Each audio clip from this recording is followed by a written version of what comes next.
Well, g'day, it's Jono Break here with this round of Monday Myth Check, and we're going to just tackle the idea of, well, they're just lazy.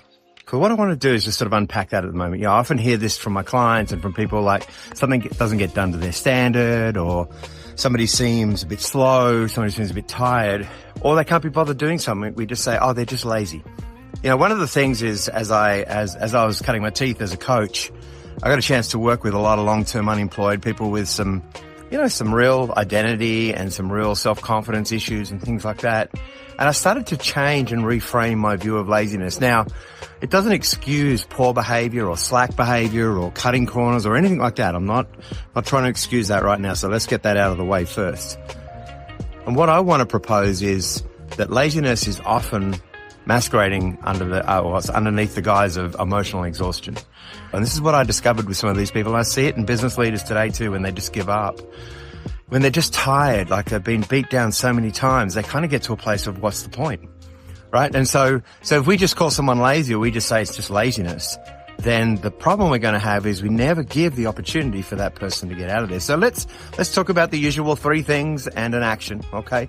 So first of all, when we think about laziness or calling someone lazy, we don't give them the opportunity to prove themselves or to improve. We just have an assumption. We think that their behavior's poor. It might trigger some shame or guilt in them. And so that sort of thing. So, we never get the performance out of just calling someone lazy. All right. There's no chance at all. Whether they are or not, we never get there if we just call them that. The second thing is, if somebody, if we think somebody is lazy, we're not going to give them opportunities to excel. We may not give them the chance. We may overlook them for promotion. And so, we might miss out on a good person there. And I think the third thing is, when we start to think about laziness, there's just challenges around, why, what's going on there? Like, do I care enough about this person to actually kind of dive into what's going on in their world? And if I think laziness is emotional exhaustion, then I'm going to find out, if I care about this person, what's going on in this person's world, and how can I help them through that will help them get back on their feet and get back into a place where they're feeling strong and ready again. So they're the 3 things today. Laziness is just emotional exhaustion, but people are just lazy, okay, is the myth. And I wanted to check that. I wanted to call it out. There are some people who are just don't care anymore. But I always stop and say, what is the reason that they've stopped caring? So your action today, think about that. If you've got someone in your world where they just seem lazy, try and ask the question. This is an empathetic question, I guess. It's a place of empathy, is what else is going on in their world that may be manifesting as what we think is laziness? They may be tired or yawning all the time, or they might just be slacking off at work, or they're running late all the time, or they just don't seem to care about stuff. History has taught me, even with people with things like long-term unemployment and things like that, where there's some massive self-esteem issues, history has taught me that for the majority of people, laziness is emotional exhaustion. And if we can take the time to just care and to listen and to tap into some of the things going on in their world, we can make a huge difference. So that's the Monday Myth Check today. They're just lazy. Okay. Laziness usually is emotional exhaustion. Take the time today to think through that, think through those people.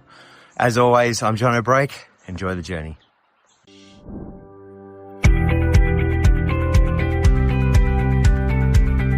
Well, g'day, it's Jono Break here today, and I want to quickly talk to you about self-awareness in leadership and a DISC program that I'm launching. So one of the areas that I'm really well trained in, worked in for 15 to 20 years, is this assessment tool called DISC. And it basically helps you understand how people behave, how they interact with each other, how they connect, how they disconnect as well, how they can handle conflict, how they coach, how they guide, all these different things.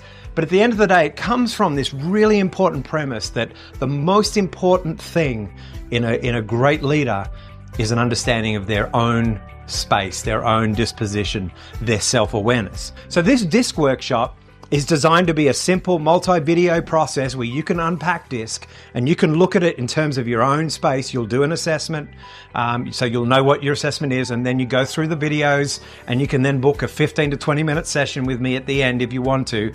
But then also think about, okay, how does this apply to my team? And should we be doing this into your team? But this is where we're at today. I want you to think about coming and doing this DISC workshop with me.